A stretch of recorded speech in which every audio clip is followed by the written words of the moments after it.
โอ้ห้องน้ำเจ้าก็คักเลยนี่เนาะบ่น้องแบบว่าคันว่า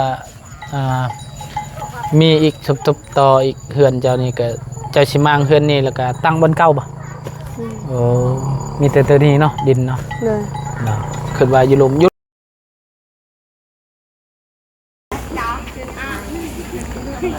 เอาพี่น้องเนาะเปิดคลิปเปิดภาพอีกมื้อนี้ก็อยู่บ้านทางนองลังพี่น้องเนาะมื้อนี้ก็มาหาทางน้องเพิ่นเนาะดนแล้วบ่คงก็บ่ได้เข้ามาหาทางน้องเพิ่นพี่น้องเนาะเอาก่อนอื่นกับทักทายสบายดีเด้อสบายดีและสวัสดีพ่อแม่พี่น้อง FC เมิดสุขสู่คนเนาะบ่ว่าสิอยู่ในและก็ต่างประเทศก็ยินดีต้อนรับเข้าสู่ซองบ่าวบุญคงทำมาหากินคือเก่าพี่น้องเนาะเอามื้อนี้ก็มากับเพื่อนนี่แหละเนาะเพื่อนบ่าวบุญคงเพิ่นมาเนาะก็เลยมาเยี่ยมยามบ้านบ่าวบุญคงก็เลยมาพาเพิ่นมาจับกล้องให้เป็นมือกล้องพี่น้องเนาะ โดย เอาสบายดีอีกยามแรงๆพี่น้องเนาะโอ้โหพี่น้องมื้อนี้ก็บรรยากาศกาพุ่นหากาเศร้าตกพี่น้องเนาะมื้อนี้ก็สิถามเบิ่งทางน้องเพิ่นว่าจะคนมามื้อนี้เนาะทางทีมงานเพิ่นเนาะหรือว่ามีข่าวดีบ่เนาะพี่น้องก็เห็นอยู่ทางบ่าวจันเพิ่นเอาป้ามาปล่อยแล้วเนาะพี่น้องจังใดก็ดีใจทางน้องเนาะมีข่าวดีทางสมทบเฮ็ดเรือนเนาะมื้อนี้ก็ยันมีบ่เนาะข่าวดีสมทบเฮ็ดเรือนเพิ่นก็มื้อนี้ก็สิไปเยี่ยมยามเพิ่นก่อนพี่น้องเนาะไปพี่น้องบรรยากาศมื้อนี้ก็มากะสิมืดๆหน่อยนึงพี่น้องสบายดีเด้อทางหลังสบายดีเด้อ มื้อนี้ก็ทางน้องไซมาบ่ไซบ่ได้มาบ่มื้อนี้มื้อวานนี้เพิ่นมาเด้อปกติเพิ่นก็มาหาทางน้องเข้ามาเพิ่นนิดนึงไกลๆเนี่ยก็ได้เนาะติดไม้เนี่ย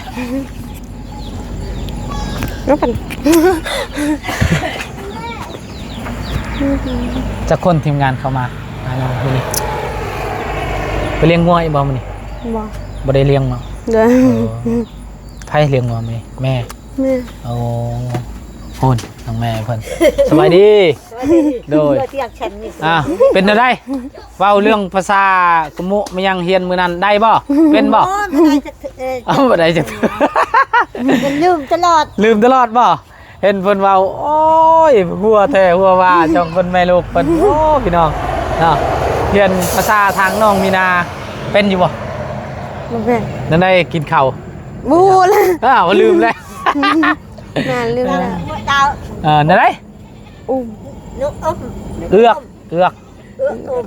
กอมกินข้าวได้ใช่จะโดยเด้อายุก็มาบ่แม่นว่าไปแล้วเบอะมาจะโดยนะเมื่อดาก็เอือกกินน้ำเอือกโดยว่ามันคงกะโหบ่หลายพี่น้องโหน้อยเดียวเพราะว่าเฮาก็บ่ได้เรียนภาษาเพิ่นแน่น้อยนึงนะมื้อนี้ก็มีจักคนเข้ามาน้อง4คนใช่แน่ชื่ออยู่บ่ชื่อบ่ได้ชื่อบ่บ่จันบ่เพิ่งบ่จันบ่เพิ่งแล้วก็ลุงนวดบ่ไผอีกคนนึงบัดนี้แม่นบ่บุญบ่บุญป้าบ่มีรถบ่รถสีขาวๆงั้นเหรอเลยเพิ่นได้คือเห็นมีปลาบ่ว่าเพิ่นซื้อมาลายบ่พานะบ่าวไปเบิ่งได้บ่ได้ไปเบิ่งในปลาเพิ่นพี่น้องไปเบิ่งบ่อปลาเพิ่นก่อนบ่อนน้องปลาเพิ่นเลี้ยงโอ้คำเบิ่งคันว่าเพิ่นเลี้ยงได้อันนี้ก็บ่มันคงก็ว่าสิซื้อคือกันพี่น้องไปซื้อมาเลี้ยงก่อนเฮ็ดบ่อก่อนบ่อปลาสบายเลี้ยงแล้วก็บ่ได้ขายหยังดอกบ่มีอาหารก็เอาแล้วแหละเนาะ โอ้ทางกะเปื้อนนี่ลีพี่น้องทางงัวเพิ่นนี่ก็โอ้ยงัวเพิ่นก็บ่ได้นอนเลยบัดนี้เนาะหลังจะบ่ได้มัดบ่งัวบ่ได้มัดแล้วเนาะ บ่ได้มาแล้ว โอ้เพิ่นบ่ได้นอนเลยบ่ เออ งัวนี่มันนอนอยู่บ่กลางคืนบ่ได้นอนบ่ บ่ได้นอน โอ้เดี๋ยวเบิ่งแต่ว่าตุ้ยพี่น้องกินอาหารดี กินแบบว่ามียาลายเนาะแถวเขตบ้านเฮามียาลาย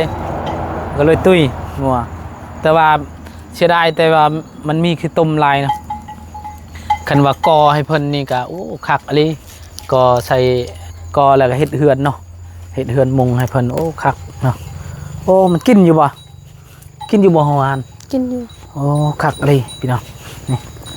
โอ้เบิ่งเอามีหอยเนี่ยปล่อยหอยเนี่ยบ่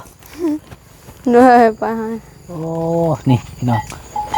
นี่โอ้ยโพนอู้ลายเนาะอู้ลายเนาะลัง ด้วย จักทงเพิ่นอันน่ะปล่อยนี่ช่องทง เออ อู้จักอันน่ะทงหนึงเท่าไหร่เนี่ยเนาะมื้อหน้าก่อนบ่าวมันคงก็สิถามเบิ่งทางบ่าวจันทร์ก่อนว่าเพิ่นชื่อทงเท่าไหร่แล้วก็บ่าวมันคงสิกอแบบนี้แหละมื้อหน้ากอแล้วก็พากให้เพิ่นชื่อนี่แหละพี่น้องเนาะชื่อแล้วก็มาเลี้ยงหัวอาหารนี่ก็แพงแล้วตามเบิ่งเนาะหัวอาหารบ่อ๋อพอดีแล้วอยู่นี่ก็คักอะไรเย็นพี่น้องนะเย็นงาม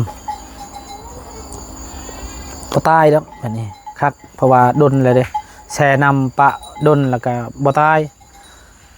เฮาก็บ่ได้เบิ่งบ่ได้อัปเดตเบิ่งอันน่ะห้องอันน่ะแต่อยู่ในคลิปเพิ่นปล่อยให้ทางน้องน้องกองมีพี่น้องตามเบิ่งเดี๋ยวนี้ก็ใหญ่แล้วตามเบิ่งโอ้คักเนาะอ้าวตัวนี้เป็นยังนี่โอ้บ่ตายคือบ่ตาย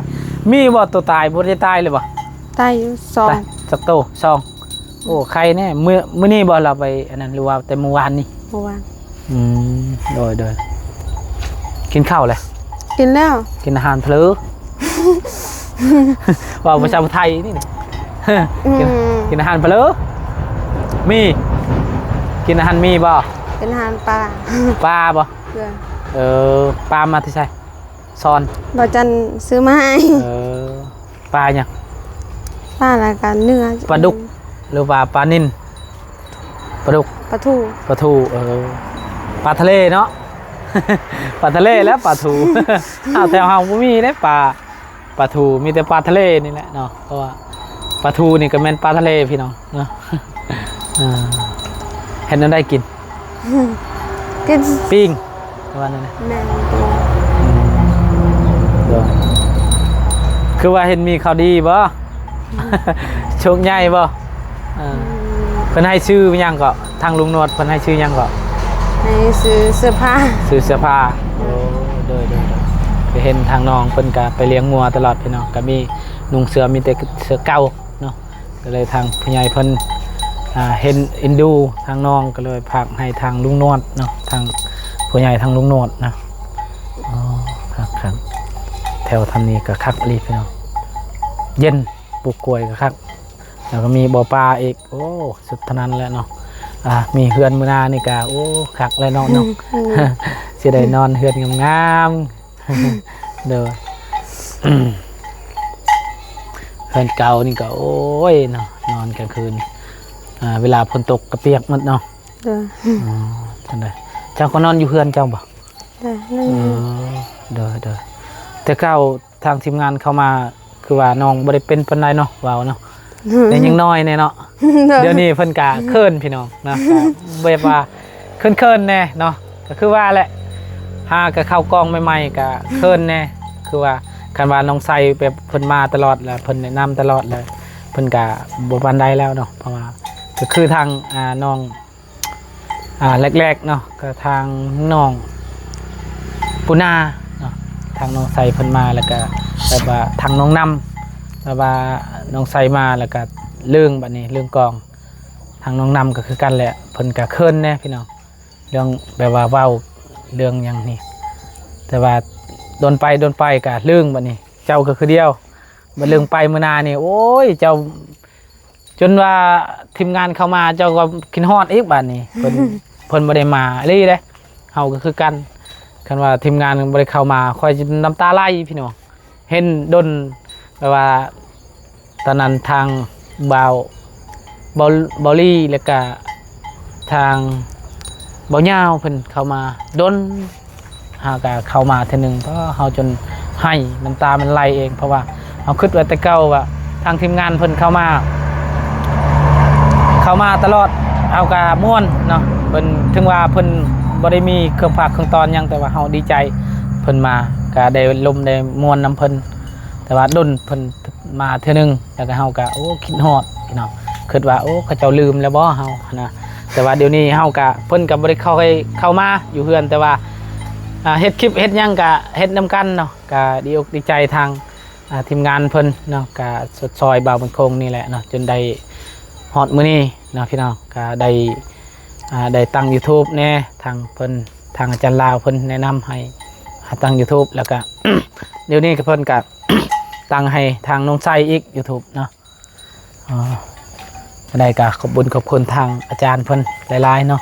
โอ้กล้วยหั่นก็คักแล้วชุกแล้วเห็นเนาะ กล้วยหอมเลยพี่น้องเพิ่นโอ้คักเลยเพิ่นพี่น้องนี่โอ้คักอันนี้em lựa đẹp mà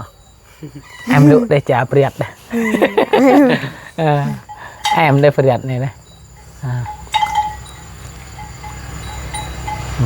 thôiไปพ่นแหละเนาะไปเฮือนพ่นก่อนเนาะไปเมื่อพ่นแหละเนาะคักป่านี่โอ้ผักอีตูยังนี่ก็งามมาลีหอมแกงใส่ผักแกงใส่ปลามันยังกระแซบได้นี่ลังแกงใส่ปลาเก่งมือนั่นเจ้าโอ้ยบังนี่มือ ไปจับตัวนี้พี่น้องโอ้ยเปื้อนหมดเลย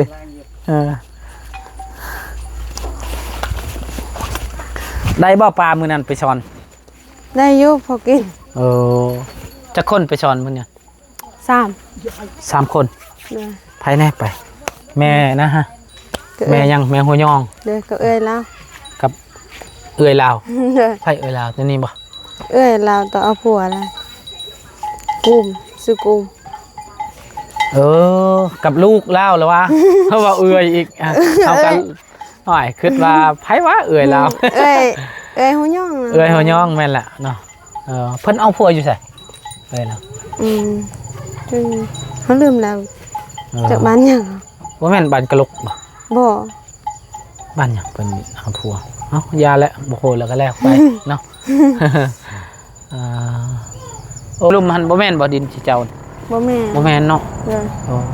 เด้อนี่ก็คักอยู่วิวพี่น้องนี่วิวบ้านเพิ่นนี่คักอยู่แนมไปก็มีชวนมันต้นรถน้องๆล่ะเด้อคือทางบ้านบาวบุญคงนี่แหละวิวคักงามสวยสดงดงามพี่น้องแต่เสียดายนิดนึงเดี๋ยวนี้พี่น้องนี่คอยจับบนขี้งัวพี่น้อง นี่เปื้อนโอ้ยเนาะเด้อเอาเนาะยามันล้างเอาเนาะ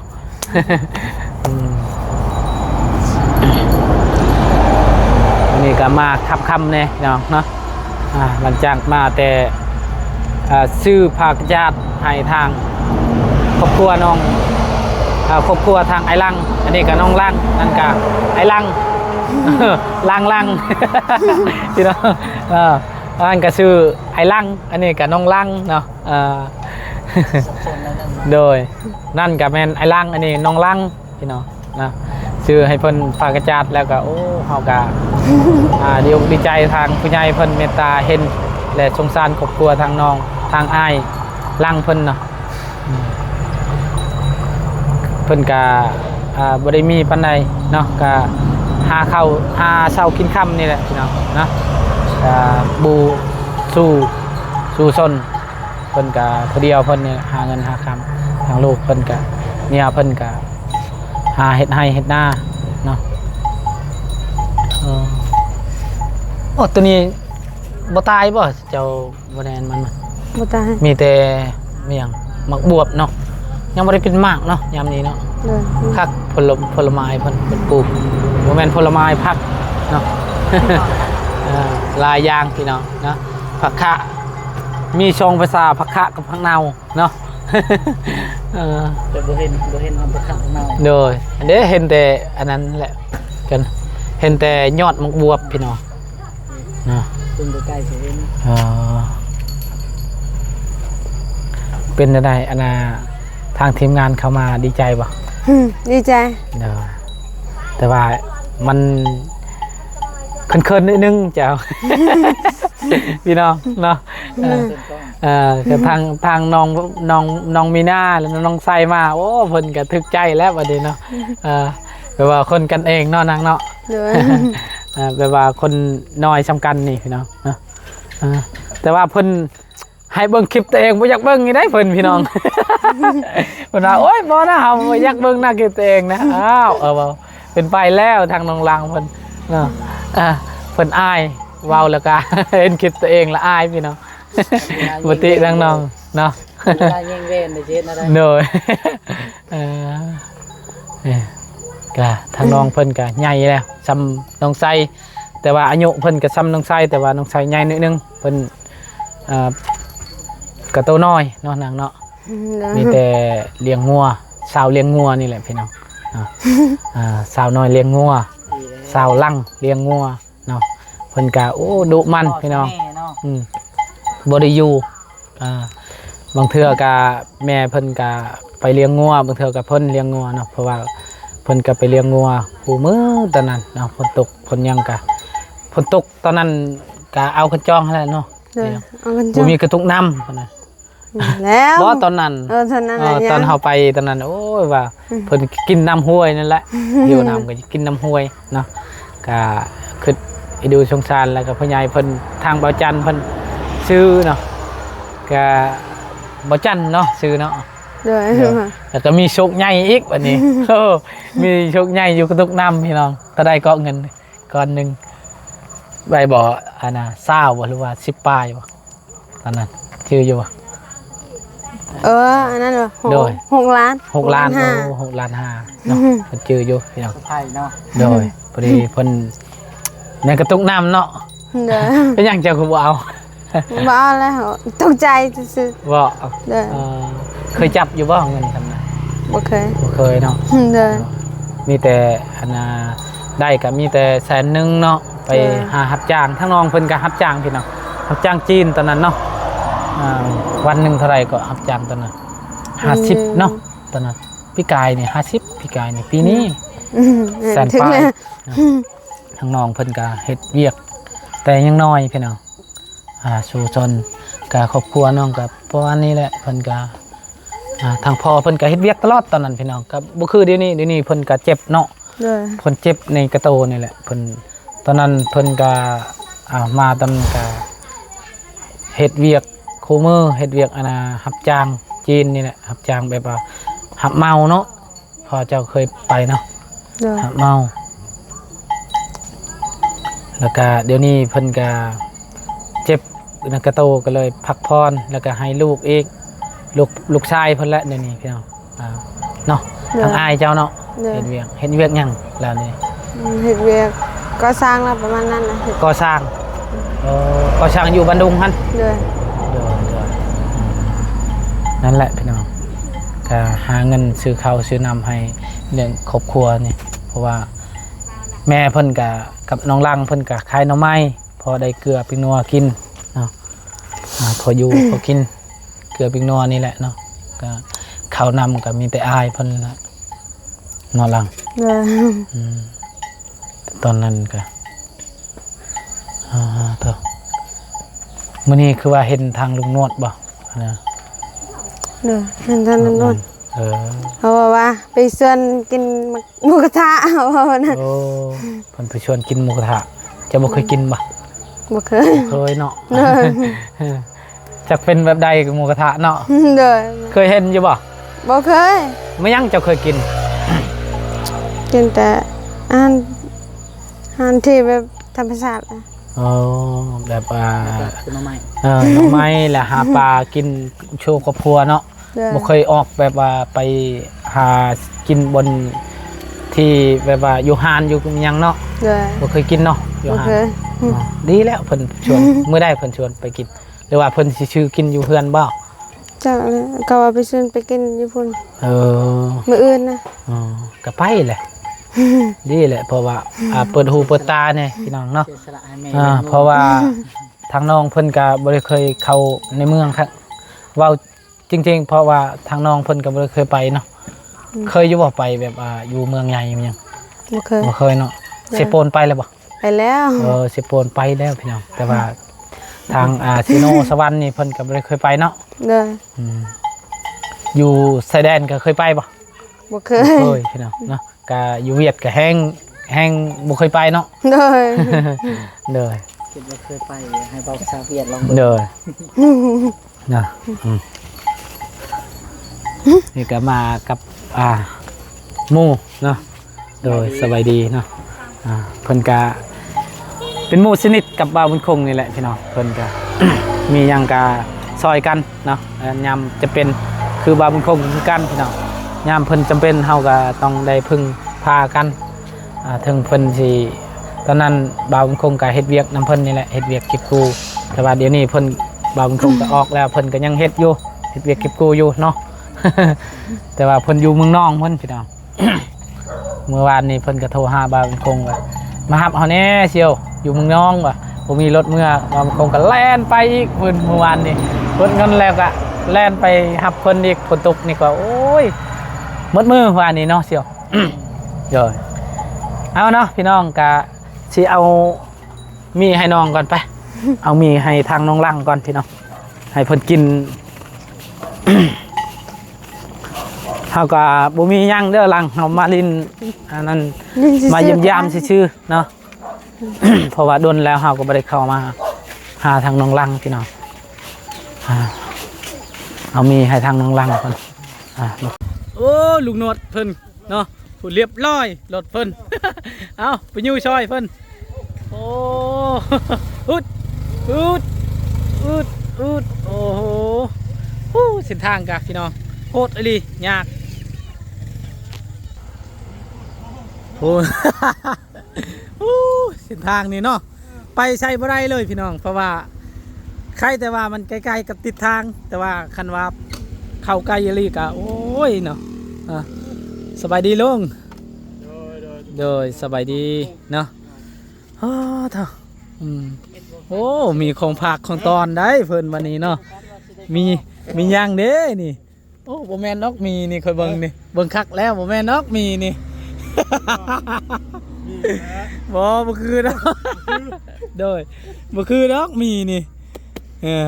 เนาะเป็นหยังวะเบิ่งก่อนอันนี้มีนี่แต่ว่าตัวนี้เฮาบ่แม่นนกมีนี่ บ่คือดอกเนาะโดยโดยได้อยู่ดีไม่แห้งวะลุงโดยเมื่อใดอานาลุงมา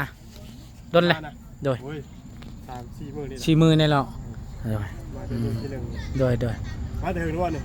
บ่หากามานี่แหละมาแล้วก็ไทยคลิปน้องพอดีเห็นทางลุง มาโดยมีแต่นั้นแหละลุงเด้อ